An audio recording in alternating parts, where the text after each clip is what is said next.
Wisdom is knowing the right path to take. Integrity is taking it. M.H. McKee.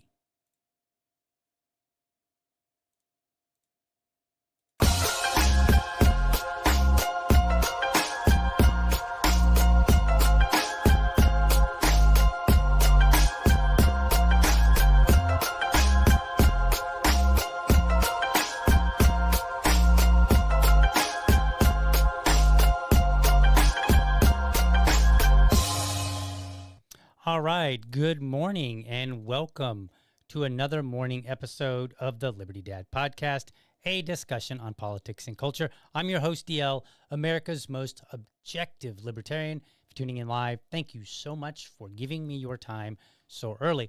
All right, folks, we are back at it again. We are making some changes to the stream, so bear with me as I get used to doing it this new way. We're going to cut out much of that, much of the intro there, and just kind of simplify it, get right to it, get in, talk about what we want to talk about, and then move on about our day. But, you know, once you get used to doing a thing and then you start doing it another way, you know, you have some bumps and you got to kind of work it out and you got to get your flow going. So we're doing that. It's over the next few days, probably over the next week.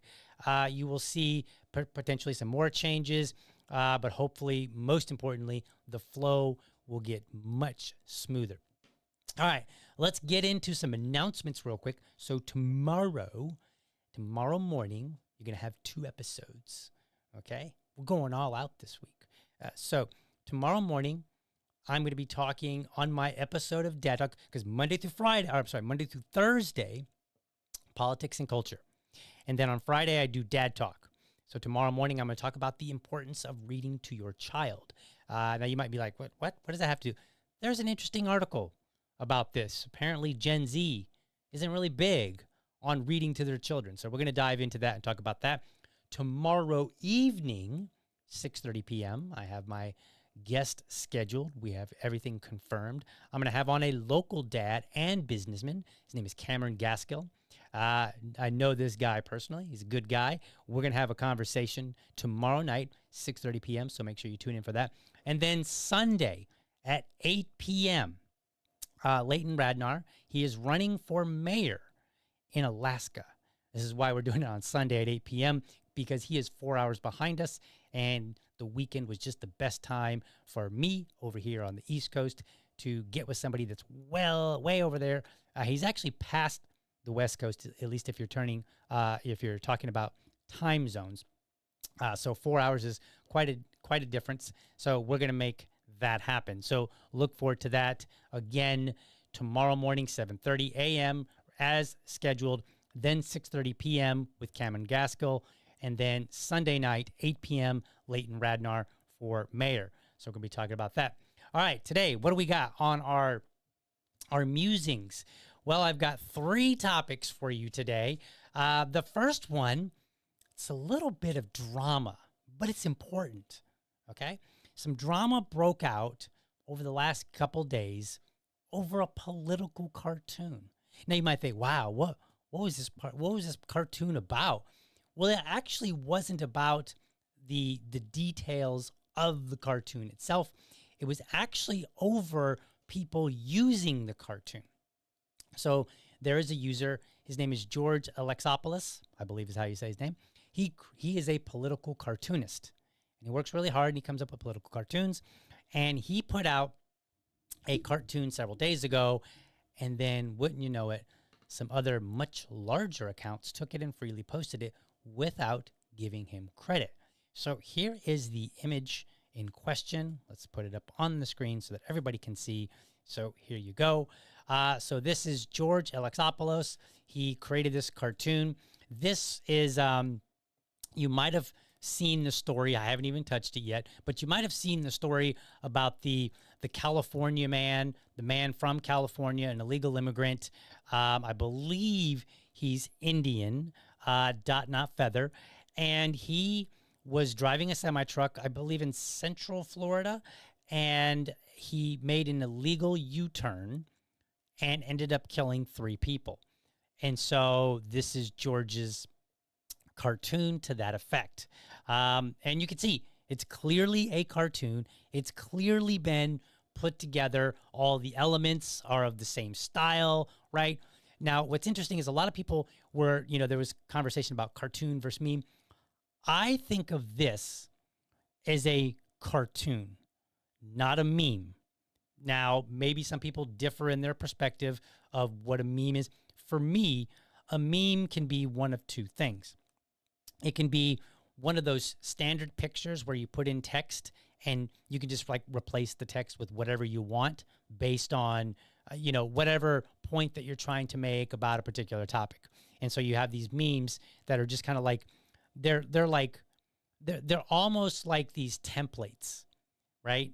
And there may be a picture from a movie or something like that. And then people just kind of bounce off of the original scene or, whatever it is that it originally was referencing. And then they will use that to make commentary. And then other memes are where people like cut and copy and paste different things together and mash it all up.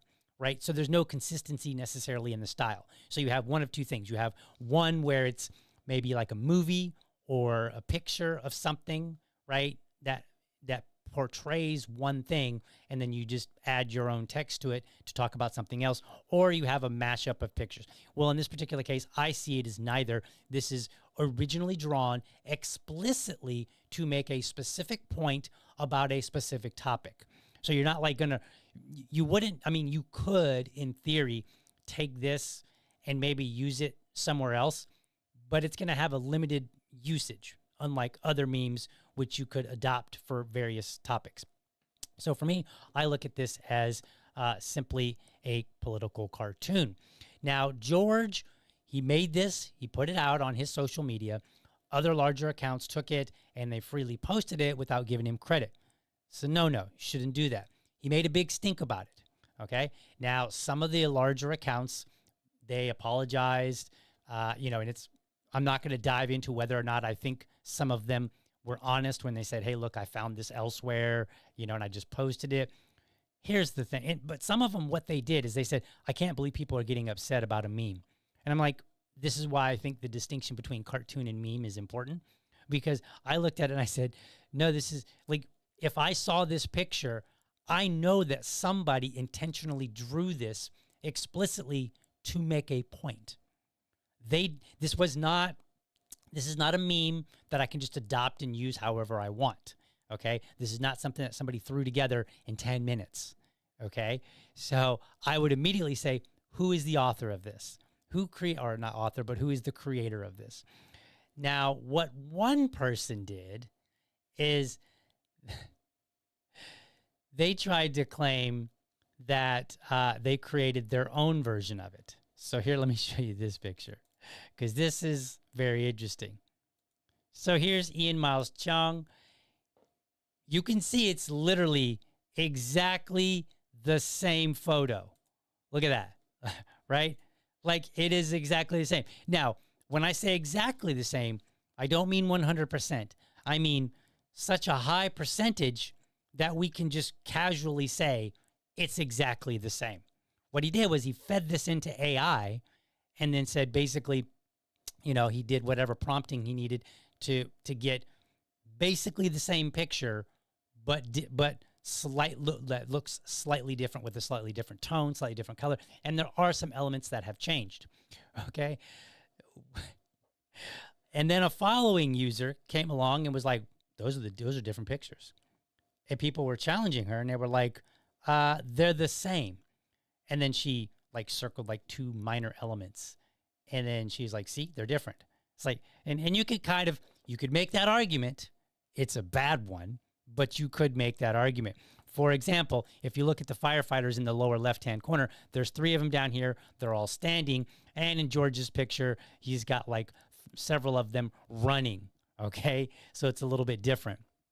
And so for me, I look and I say, these are the same effectively.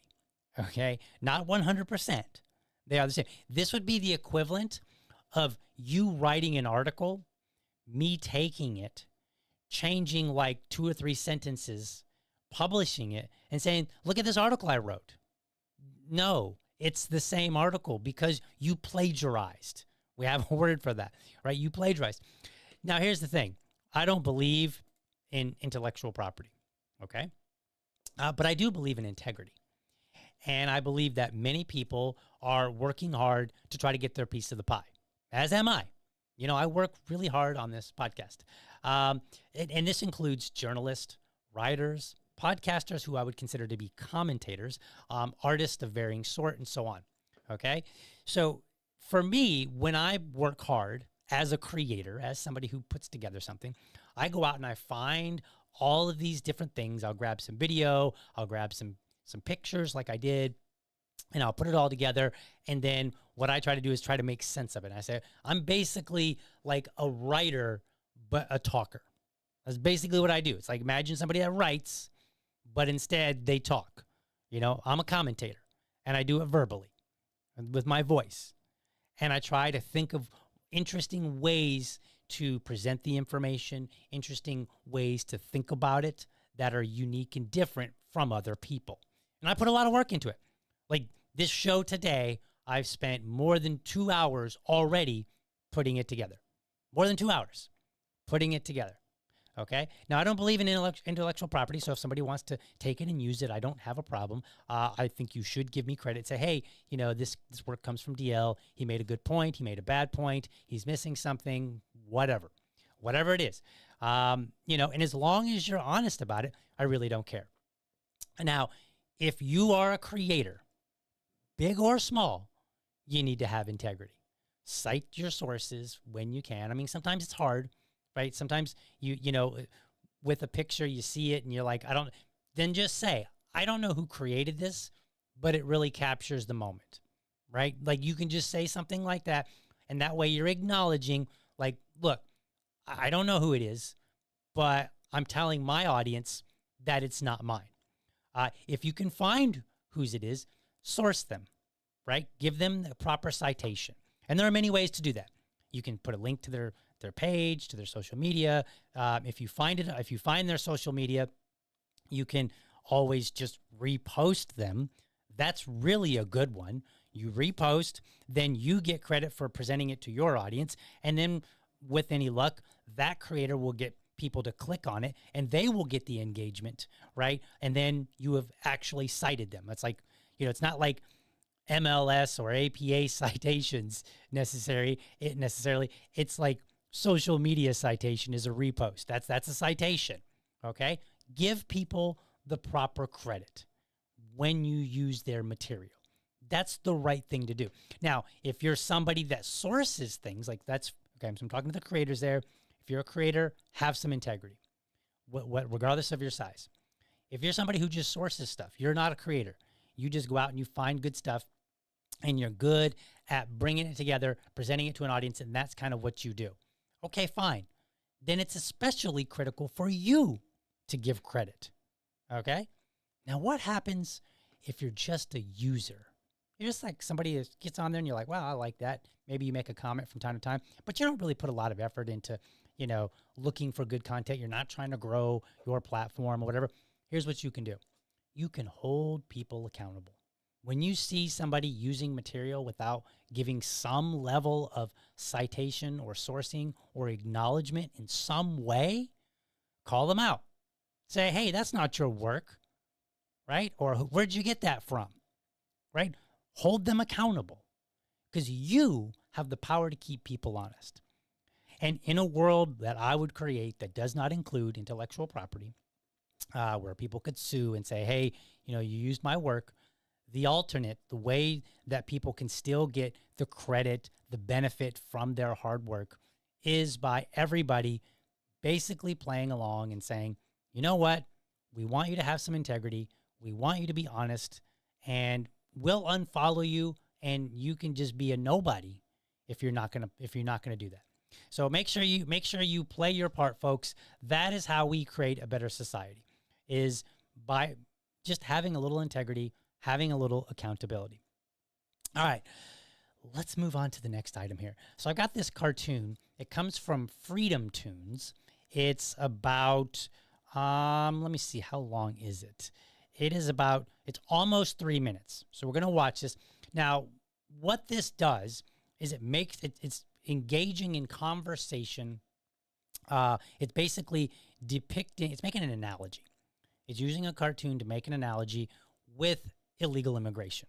And the analogy is, what if somebody were to break in your house? So if somebody crosses the border illegally, then they're making the analogy, they start off making the analogy that it's basically, we can look at it as if somebody broke into your home. And then they go from there with this analogy. So we're going to watch this, and then we're going to tear this apart because it's got problems, folks. Now, mind you, I just talked about citing sources. Everything that I'm using, you can find in the show notes. Okay? So if anybody comes at me and they're like, dude, you used my... No. I did the honest thing. I said, hey, this is where you can find this. So go check them out. And maybe you like it. Maybe you disagree with me, whatever. But here we go. Hey! Help! Help! Help!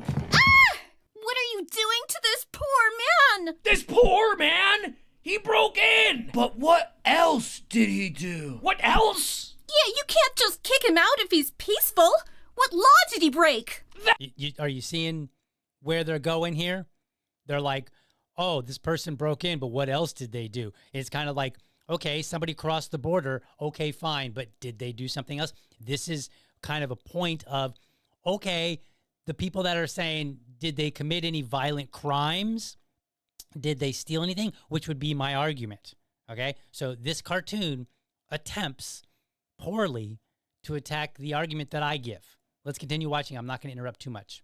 That one! Gene, we didn't give him a reasonable pathway for entry. What was he supposed to do? I risked everything to come here because I love this family. Aww. Statistically, the people born here have committed more crimes in this house than undocumented residents. Like him. Zach smokes weed sometimes. So stop pretending this is about the law when it's about hatred. What on earth? Yeah, that's right, Dad. Your golden boy smokes weed sometimes. It's the only way to relieve the pressure of being the son you wanted, while I watch you deny my brother every day.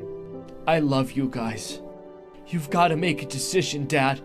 Accept all of your children, or none of us. Shame on you, Gene. This is our son. I'm not your dad! You just broke in! My old house was dangerous. I had no choice but to come here. What kind of dad would throw me out like this? Yeah, we aren't the home's original owners either. Yeah, your other children are the descendants of people who moved here like me. And there was a time when you didn't live here either. Okay, so now we've kind of moved into saying, okay, well, once upon a time, you were an immigrant, right? Like everybody is an immigrant here, and so it's okay, right? So they're attacking the wholly, completely open borders, for which some of the arguments would be arguments that I make is what they're attacking. But again, they do it poorly. We'll talk about it here in just a moment. And you want to tell the people moving in now that we're not human? Breaking in is not moving in! We're not debating this! Wow, I never thought I would see the day where my home became a dictatorship. Living here is really taking a toll on me. What's going on? What are you doing? Stop this! Who are you people? What is this, more of you? You all need to leave, now! Can't you see? You're tearing our family apart, Dad. This isn't your home! Stop! Go! We're just one family, Dad. Get out! Open your heart, Father. Okay, this place is getting kind of full.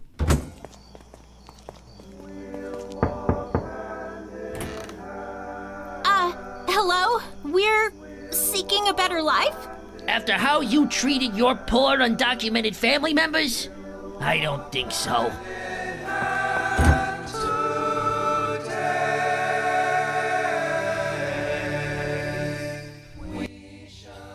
Okay.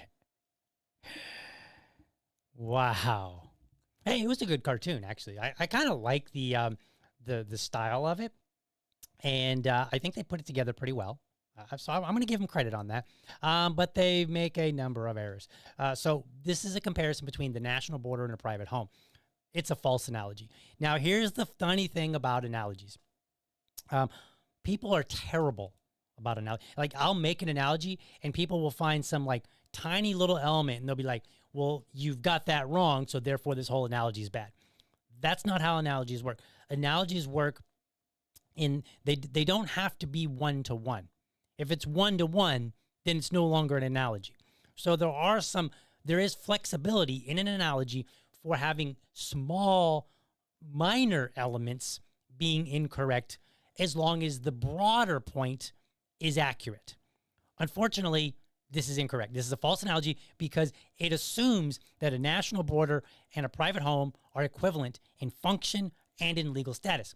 But however, a home is private property with very clear ownership and personal boundaries. A country's border involves public policy, international law, for whatever you might consider that, and economic, social, and humanitarian considerations. The analogy ignores all of those in scale and in context, right? But the biggest point is that a nation is not under clear ownership with personal boundaries. My home is clear; it has clear ownership. I own it, and my wife, my wife and I both own it. And there are very explicit boundaries that say this property, this home, this property belongs explicitly to DL. Okay? There is no United States belongs explicitly to DL or DL and all the 300 other some million Americans. That's not how it works. The boundary is simply to say this is the United States under which the government of the United States has authority over. That's what it's saying. There's no ownership here. Okay? More to the point, it's oversimplifying things. Illegal immigration involves a range of motivations, right? Economic hardship, persecution, family reunification, so on and so forth, right? Breaking into a home, it implies personal malice or theft. Somebody's not, like if somebody comes to the United States illegally, they could come here because they're fleeing a bad condition, okay? Whereas if somebody breaks into my home, the likelihood is that they're trying to steal something or theft, right? That's what it doesn't account for, this comparison doesn't account for the reasons behind the unauthorized border crossings. So it's a complete oversimplification. And furthermore, it's actually a moral equivalence fallacy because it equates the moral weight of two different acts. So on one hand, you're entering a country without permission, okay? You might be doing so as a matter of survival or opportunity seeking.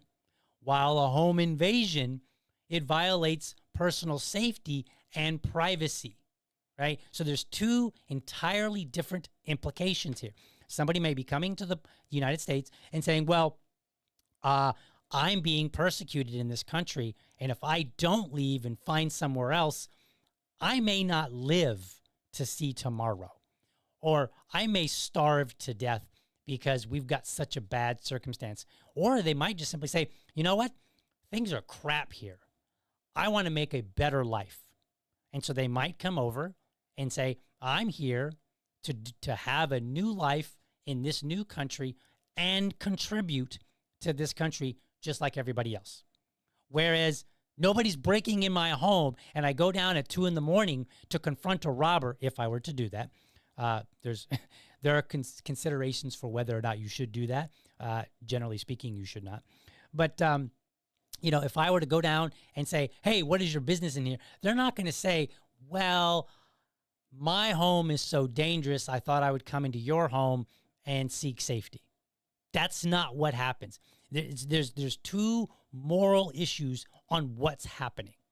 They're breaking in to take something or to harm somebody explicitly. That is important. Okay. Now, I will address one more thing. It is possible that some people are violating or not getting permission in order to come over here and do evil. So it is possible that some people are coming across the border and they in fact do mean harm, or they do mean ill will in some way, or they will. Maybe they come over here and their intent initially is not poor. They don't have bad intentions, but when they get here, maybe they find out that life isn't so easy, and so they fall into doing bad things. Okay? However, the majority of immigrants are not doing that. And how can I say that? Do I got like a handy chart that proves what the intent is? No, but we can use a little bit of reasoning. And that reasoning goes like this.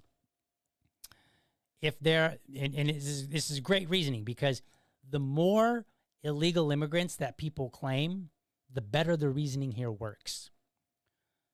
If you believe there are 10 million people here that are illegal, that are here illegally, how many of those are actually committing violent crimes or property crimes? How many? It's not most of them, because if it were most of them, that would be 10 million people committing violent crimes. We couldn't miss it. We'd practically be stepping over a crime. If, as some people suggest, it's upwards around 30 million, that makes it even worse.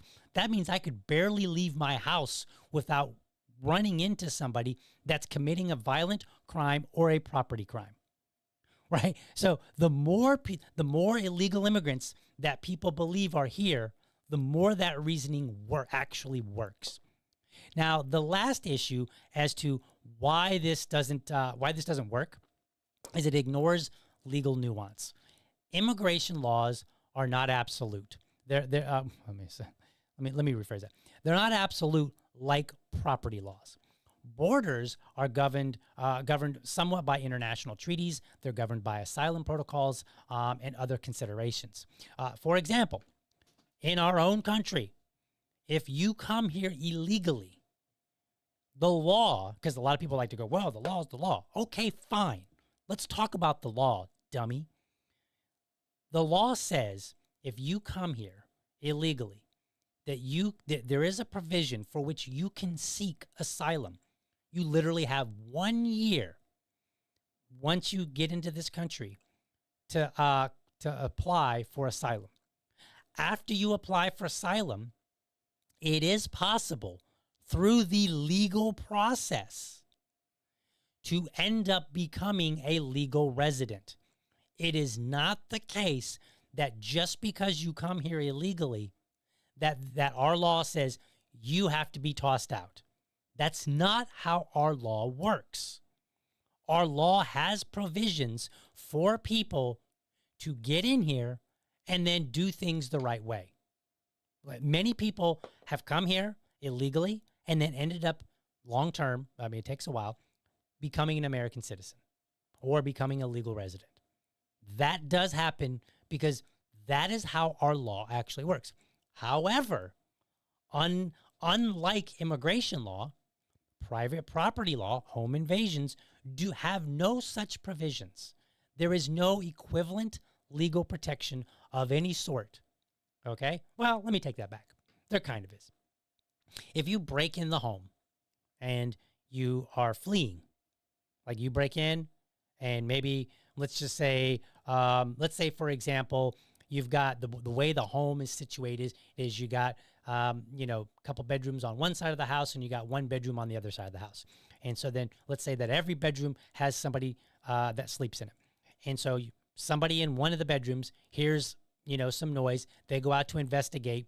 They grab their gun and, because they've got another family member on the other side of the house, right? Generally, you would not necessarily go looking. I mean, we're not going to get into the nitty-gritty details on that. But effectively, normally what you would do is you would probably call the police. You might investigate. And if you do investigate, perhaps you got a family member that you need to protect or whatever. If somebody is in your house and they're fleeing, they're trying to get out, in many or most, maybe even all states, you are not permitted to shoot them, period. There is a provision that says if they're fleeing, right? Or like some officers, you've probably heard this before, some officers will casually tell you, it's not like legal advice, they'll just say, like, look, if you shoot somebody and that's crawling through your window, make sure you drag them inside of the house so that when we get there, it doesn't look like they were fleeing, because we have to report that they were fleeing. And if you shoot somebody that is fleeing, you could go to jail. So there are some provisions, but they're very, very limited. And there is no provision where somebody could break into your house and they have some amount of time to claim asylum, and the law would say, okay, let's work through this system, and perhaps we will grant you legal status to be in this house. There is no such thing. So let's walk through that really again. Number one, it's a false analogy, right? Because you are basically, for all the reasons that I pointed out, it's a false analogy because there are legal differences, very clear legal differences, and there are moral equivalency differences, and it's a bit of an oversimplification on the motives of why somebody might be engaging in this particular action. That makes it a false analogy. The whole entire analogy falls apart if you take even 5 minutes to think about it. And you should. You should take 5 minutes to think about it. So let's take a look at some of the comments here, and we'll see what you guys are saying. Why is that not showing up? Let me let's see here. Let me get some of my comments. Let me get some of the music going on here. This is our music, and let's see here. Oh, I think I know why.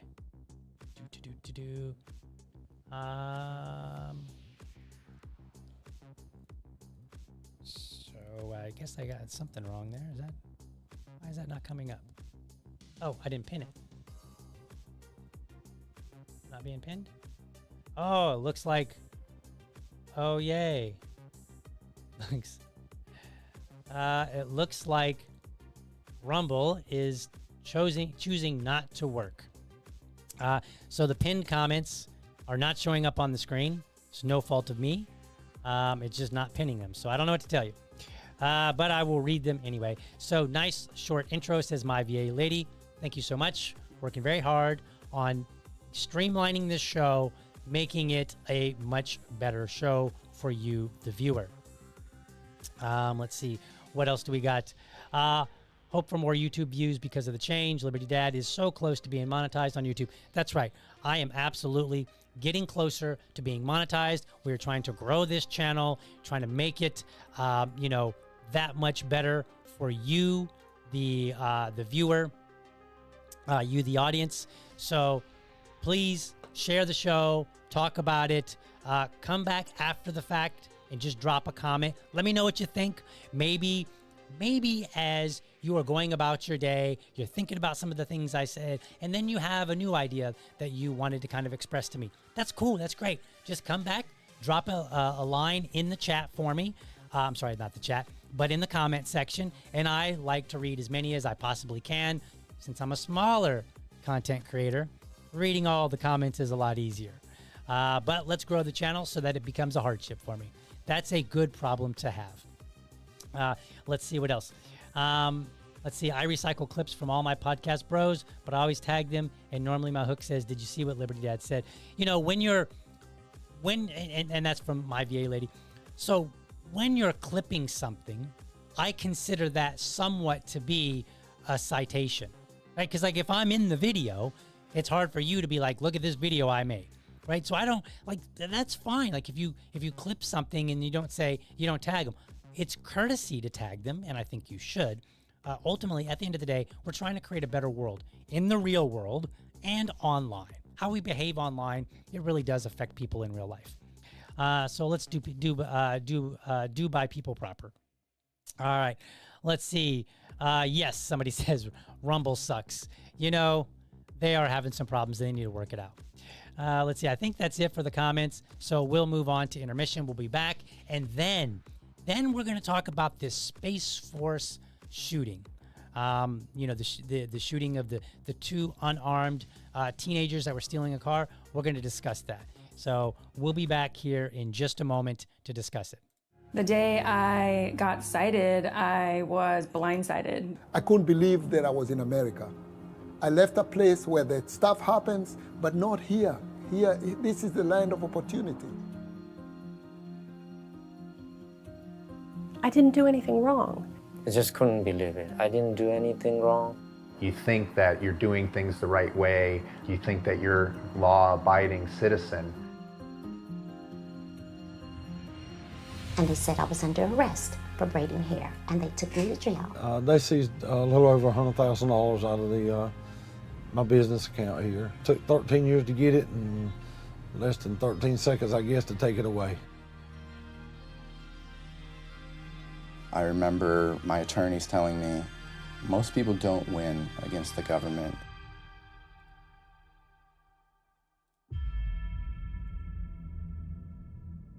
Because I know now that we have more than just a chance. I know that we're going to keep our homes. If we win here at the U.S. Supreme Court, it makes a difference for my girls and for so many other families. I'm fighting back because I don't want to have a lot of other people have to go through the same thing I'm going through with their property getting seized. We changed the laws so that everybody else can be treated fairly. I want the opportunity to operate my legal business, to practice my craft, to meet the needs of my community in an innovative way.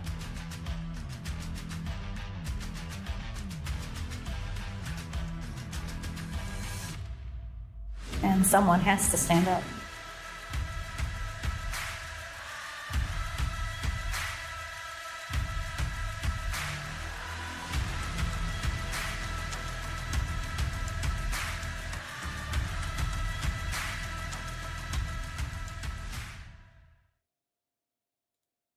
All right, we are back. Let's talk about this Space Force shooting. Actually, it's okay. So I probably am not saying that accurately. What really happened was there was a sergeant in the Space Force a couple of years ago. He had a break-in his car. He chased the victims, He chased the thieves and then turned them into victims by killing them. So let's watch this media. Let's see. We want to go here. Let's go here. All right. We're going to go to the Dad TV, and we're going to play this from CBS Colorado. Well, he made a mistake, but did not deserve to die. That's what a family says as they ask the maximum punishment for the man who shot and killed a teenager who he said was trying to steal his car. Orest Schure was sentenced to 54 years in prison in Adams County Court today. He killed a teen and wounded another after allegedly catching them trying to take his car. Your reporter Dylan Thomas was in the courtroom. Shackled and in an inmate-striped jumpsuit, Orest Schure heard from those who he devastated. I can't express enough how much pain and grief that we're going to for 2 years to pass by and still having the absence of my nephew, and the memories that we have of him will be cherished forever. Each recounted July 6, 2023, the night Xavier Kirk, just 14, was shot and killed. His friend survived a gunshot to the back.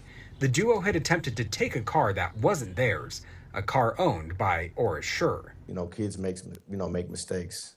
And so I always teach my kids and my family, like my nephews and nieces, about consequences and repercussions. We're not trying to excuse any wrongdoing that Xavier or Vaughn were involved in. The part that's messed up is that Orest Schure's car was never stolen.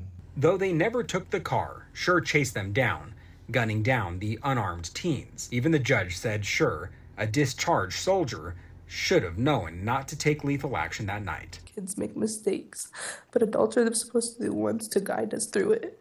The prosecution read a statement from the boy who survived. That night, my friend and I made a mistake. We took a car that didn't belong to us. I'm not proud of that, and I've had to live with the consequences of that choice. But no mistake, especially one that didn't involve any violence, should ever lead to someone being hunted down, shot, and killed. And no matter what we did that night, I didn't deserve to be shot, and Xavier did not deserve to die. Before being sentenced, Schure pleaded for mercy. I am sorry.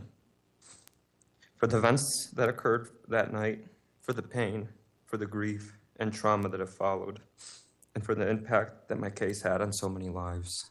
As for the sentence, on one count of murder, Schure was sentenced to 36 years. On one count of attempted murder, he was sentenced to an additional 18. He was taken away to begin his sentence immediately. In Adams County, Dylan Thomas covering Colorado First. All right, so let's start with this. Age is not the biggest issue. You might be surprised by that. It is better if we don't shoot children. I will grant that. But let's be honest, there isn't always time to assess a criminal's age or their intent.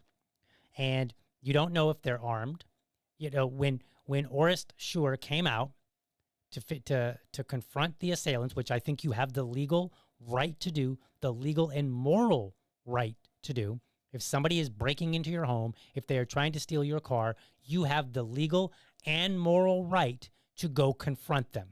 Okay? And that, yes, that does mean you can bring violence with you.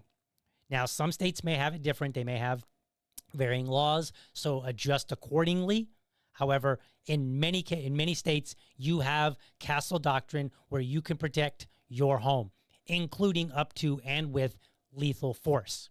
Okay? And I consider it to be morally acceptable.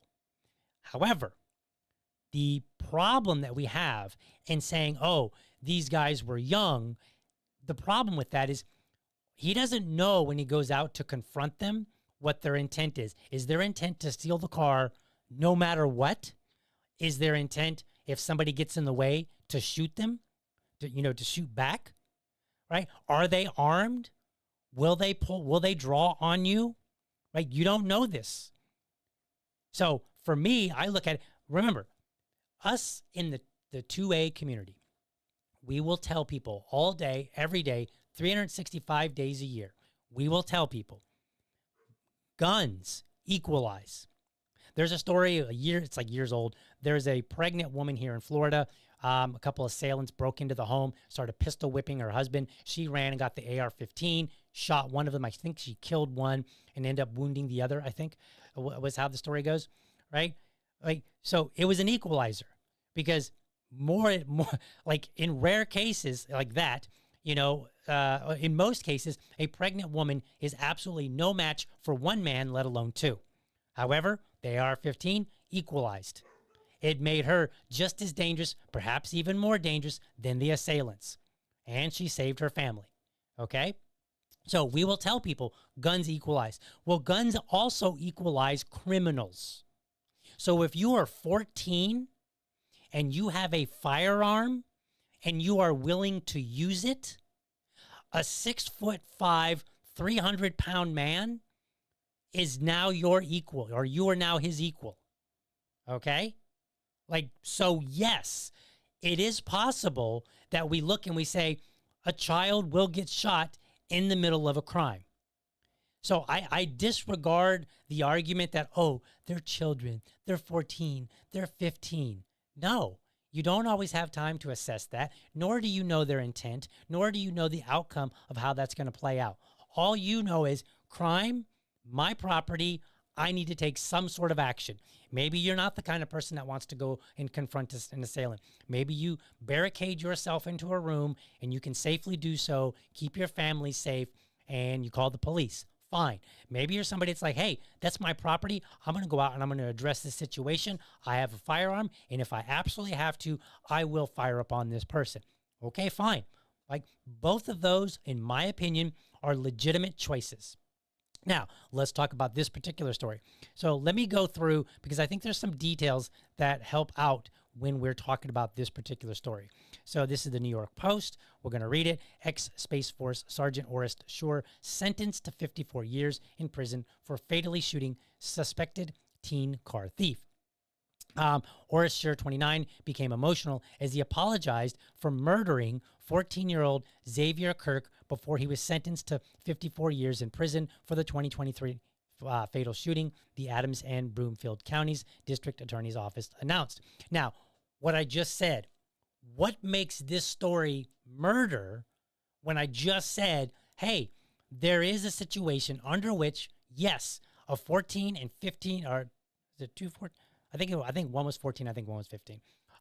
But teenagers, what makes this murder when I just said that, yes, there is a situation under which a teenager may be legally shot and may be morally shot. Let's continue. He goes down here, a picture of him. It's a 13-year-old, 13 and 14-year-old.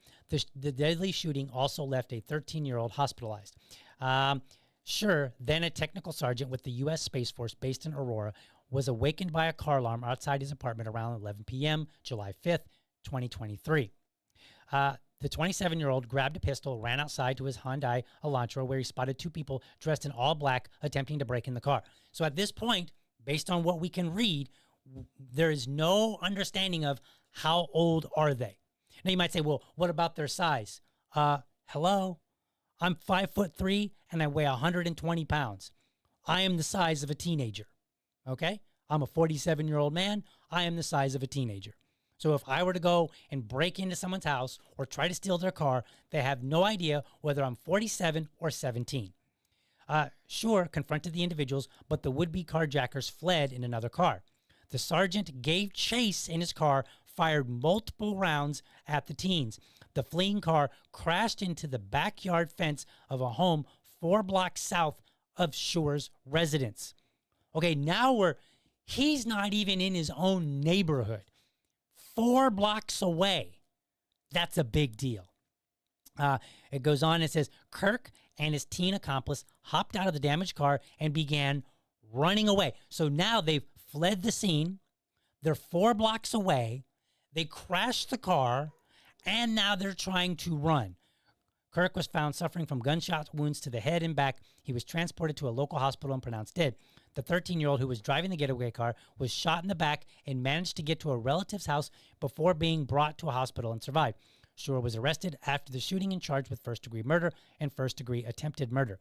A jury found the discharged Space Force sergeant guilty of the lesser crimes of second-degree murder and second-degree attempted murder on June 16th. Okay, during the trial, Schure claimed the two potential carjackers had shot first and he was acting in self-defense.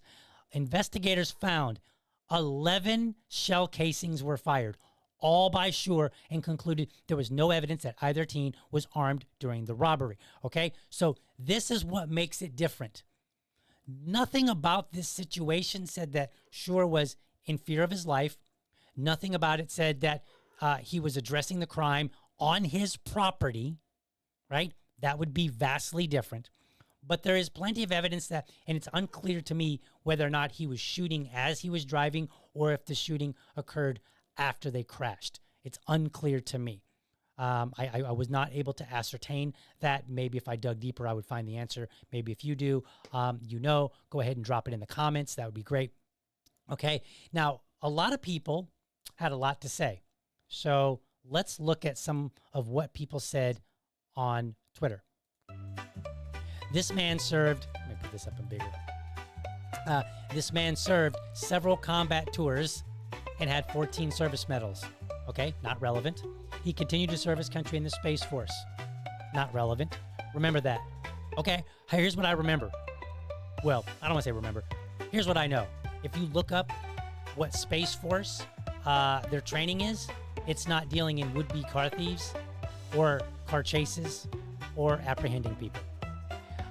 His life has been destroyed due to unruly teenagers who threatened his property. Okay? That's not really true. Historical centrist. Jury nullification needs normalized. I do agree with that. I want this guy as a neighbor, not the carjackers nor their family. I don't want any of them as a neighbor. I'll tell you why in a moment. The law currently forces me to be neighbors to the latter. What?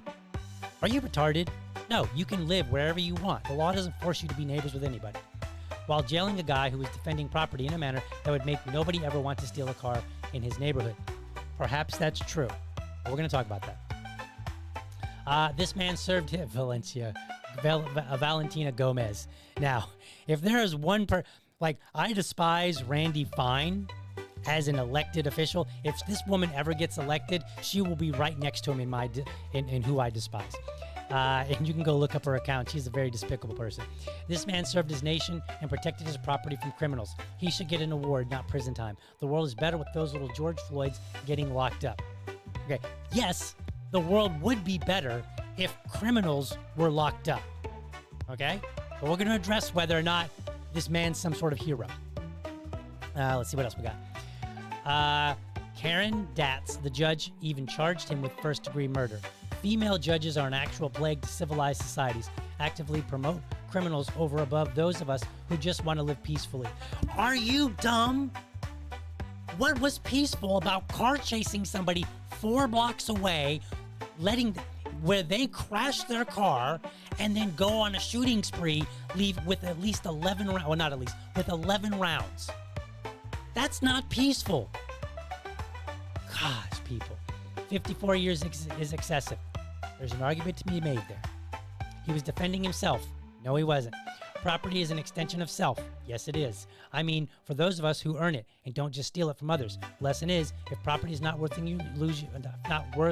losing your life over, don't steal. I hope it gets appealed. Okay? I agree. Property is not worth losing your life over.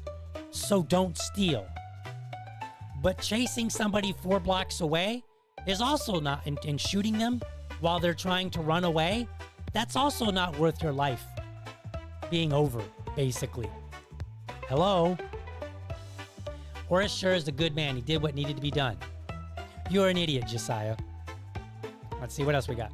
At some point, we're going to have to completely rewrite all the laws in this nation so that the criminals actually go to jail instead of the citizens. I think his name speaks for himself, douchebag. Why? He did nothing wrong. We'll talk about that. He should have gotten probation-only miscarriage of justice, in my opinion. Well, you have a terrible opinion. Scott says, I thought you could always protect yourself and your property from felons. Well, you can if you're on your property. But when you're on somebody else's property, you know what you're doing? You are now creating a threat to somebody else. Okay, basically what happened is, what people are saying is they want untrained people to go on car chases who have no training in car chases, no training in apprehension of fleeing suspects, and look up the Space Force with their training. They don't get any training in that. But some of these boneheads, they want people to be permitted to bring violence to nearby neighbors and putting those people at risk. It's 11 o'clock. I've walked my dog at 11 o'clock. I don't typically do it that late, but sometimes the circumstances are such that I just, I'm busy and I can't get to it till 11 o'clock. What if somebody is taking a stroll in their neighborhood and somebody is chasing some would-be car thieves? They're shooting at them. The car thief crashes their car and kills that person. The person chasing should be held responsible. Why? Because they are contributing to an increased problem with that car chase. If somebody speeds off and they see that nobody's chasing them, they get a block, maybe 2, they can slow down, right? They're likely to slow down. Why? Because they don't want to bring attention to them. But if somebody's hot on their heels, what are they going to do? They're still trying to get away, which means 4 blocks later, they're still driving at an accelerated pace. And 14-year-olds, I promise you, 14-year-olds have no idea how to drive a car at high speeds through neighborhoods without killing anybody, because most people don't. Like, I wouldn't expect a trained officer to be able to do that and guarantee the risk of not harming somebody else. The whole problem from my position here is not that he shot teenagers so much. It's that he took the violence from his property to somebody else's neighborhood, somebody else's property. That's the problem that I see. And he has no way of containing that. That's the problem. He put other people at risk. That's on top of the fact that they were fleeing. We can have an argument all day about whether or not fleeing should be, if somebody is trying to get out of your house and you shoot them anyway, we can have an argument about whether or not that's moral, whether or not that should or should not be legal, right? We can have those arguments. But once you leave your property, you are now endangering other people. If I live 4 blocks away, I don't want somebody chasing teenagers for which either one of them may wreck into my car, my property, my family, or anybody else along those lines. Now, as far as shooting them, okay, this is a tense situation. And we have to ask ourselves, is he trained in any way to shoot in a tense situation like that? Like soldiers are. Like I've done live fire scenarios where, you know, there's live fire going ahead, going overhead, and you're supposed to, you know, act, you know, as you would in actual combat, right? It's tense, and you're supposed to keep your head about you, right? Did Orest receive any of that? Presumably not. Did he receive any of that in the context of a neighborhood? Oh, I guarantee you he didn't. And then he's shooting. He shot 11 times. I want to show you something because a lot of people, you know, they're like, you know, they might look at him and say, well, he was law enforcement. He's not law enforcement that was trained in either one of those. But let's talk about trained law enforcement. Here's an old article from the New York Times that illustrates the point. And I will do my best to read this. I know you're not going to be able to read it necessarily yourself. Okay? So what it says, 11 years of police gunfire in painstaking detail. This is May 8th of 2008.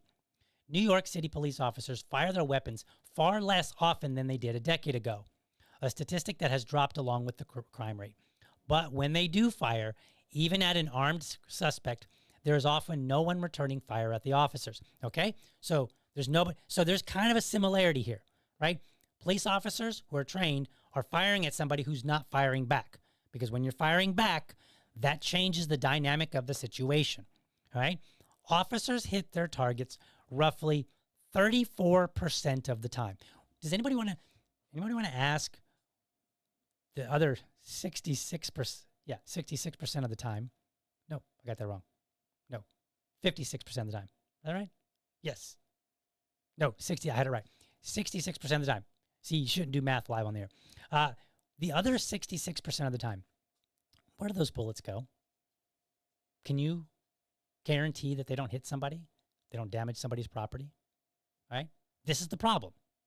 Trained officers who are on duty and have dealt with apprehending people, perhaps have had training in car chases, perhaps have been in one themselves, right? Maybe, maybe not. Even trained officers only hit their target 34% of the time, which means the other 66% of the time, they don't. Where those bullets go, who knows? If there's an innocent bystander, perhaps in one of them. That is the problem. It goes on to say when they fire at dogs, roughly 55% of the shots hit home. So apparently officers are good at killing your dog. They're not good at killing criminals. These are New York City police officers, people who deal with crime day in, day out. Orest was not one of those. He was a Space Force sergeant, somebody that deals in the logistics of space. Okay? He's not trained in urban combat. He's not trained in dealing with public suspects that might want to resist arrest or run, or, you know, and then he has to apprehend him. He's not trained in any of that, which means we can make a reasonable assessment that the 34% is even less for him. And I didn't look to see exactly how many times, but he did shoot 11 times. And let's say that he got, I'm not going to do the math. I'm not doing it. I'm not doing the math. Let's see. But the point here being, he does not belong taking the violence to somebody else's neighborhood. So every one of those boneheads out there that are like, he should get a medal. No, he shouldn't. He should not be rewarded for bringing, if it was my neighborhood, he should not be rewarded for bringing violence to my neighborhood and endangering my family if I happen to be the one living there.